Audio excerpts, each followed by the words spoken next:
நெல்லை தாமிரபரணி ஆற்று வெள்ளத்தில் சிக்கிய 18 பேர் கயிறு கட்டி பாதுகாப்பாக மீட்கப்பட்டுள்ளனர். கூடுதல் விவரங்களோடு செய்தியாளர் சிவமணி இணைக்கிறார். சிவமணி, விவரங்கள். நந்தா, தாமிரபரணி ஆற்று திருநெல்வேலி மாவட்டம் அம்பாசமுத்திரம் பகுதியில் இருக்கக்கூடிய காசி விஸ்வநாதர் கோயில் அருகே இருக்கக்கூடிய பகுதியில் அந்த பகுதியில் திடீரென தண்ணீர் வரத்து தாமிரபரணி அதிகரித்திருக்கிறது. இதன் காரணமாக ஆற்றில் குளித்துக் கொண்டிருந்த 18 பேர் அவர்கள் வெள்ளத்தில் சிக்கியிருக்கிறார்கள். ஆற்றின் நடுவே இருக்கக்கூடிய பாறையில் அவர்கள் தஞ்சமடைந்த நிலையில அம்பாசமுத்திரம் தீயணைப்பு மீட்பு படையினருக்கு தகவல் தெரிவிக்கப்பட்டு அவர்கள் கயிறு கட்டி பத்திரமாக 18 பேரை லைஃப் ஜாக்கெட் உள்ளிட்டவை உயிர் பாதுகாப்பு சாதனத்தை அவர்களுக்கு வழங்கி ஆற்றிலிருந்து கயிறு கட்டி பத்திரமாக மீட்டிருக்கிறார்கள். இந்த 18 பேரும் பத்திரமாக மீட்கப்பட்ட நிலையில் இது தொடர்பாக விசாரணை அப்படிங்கிறது நடத்தப்பட்டு வருகிறது.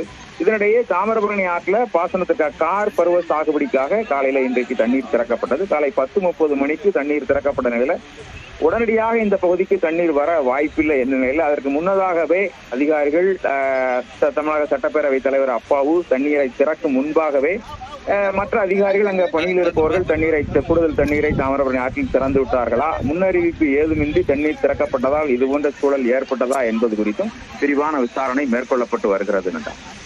முன்கூட்டியே வெள்ள அபாய எச்சரிக்கை விடுக்கப்பட்டதா? அதே போல இவர்கள் 18 பேரும் எதற்காக ஆற்றில் இறங்கினார்கள்? சிவமணி, வழக்கமாக தாமிரபரணி ஆற்றில் அங்கே இருக்கக்கூடிய படித்துறைகளில் மக்கள் பயன்படுத்துவதும் அதை குளிப்பதற்கு பயன்படுத்துவதற்கான பகுதியாக இருக்கிறது. தினந்தோறும் ஆயிரக்கணக்கான மக்கள் அங்கே குளிப்பதற்கு வரக்கூடிய நிலையில இது போன்ற அறிவிப்புகள் ஏதேனும் வெளியிடப்படவில்லை. அதாவது முன்கூட்டியே தண்ணீர் திறந்தால், அதாவது பாபநாசம் அணையில மலைப்பகுதியில் இருக்கக்கூடிய பாபநாசம் அணையில தண்ணீர் திறந்தால் அந்த தண்ணீர் வந்து சேருவதற்கு சுமார் ஒரு 5 மணி நேரம் ஆகும்.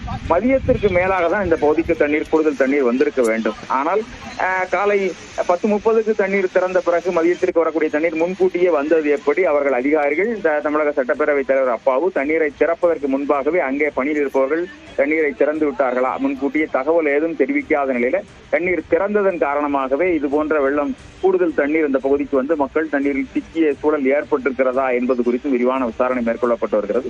தண்ணீர் எங்கேயோ நிச்சயமாக பாபநாசம் அல்லது மணிமுத்தாறு பகுதியிலிருந்து தண்ணீர் திறந்ததன் காரணமாக இந்த பகுதிக்கு கூடுதல் தண்ணீர் வந்திருக்கிறது. அதற்கான உரிய விசாரணை நடத்திய பிறகு எங்கிருந்து தண்ணீர் திறக்கப்பட்டது என்பது குறித்த தகவல் தெரிய வரும். அம்பாசமுத்திரம் தீயணைப்பு மீட்பு படையினர் உடனடியாக செயல்பட்டு கயிறை கட்டி மீட்டதன் காரணமாக உயிர் பலி பாதிப்பு ஏதும் ஏற்படா வண்ணம் அனைத்து மக்களையும் காப்பாற்றி இருக்கிறார்கள். முன்கூட்டியே தண்ணீர் திறந்ததற்கான அந்த விசாரணை நடத்தினால் மட்டுமே இது போன்ற கூடுதல் தண்ணீர் வந்ததற்கான காரணம் என்ன என்பது தெரிய வரும். நன்றி சிவமணி, விவரங்களுக்கு.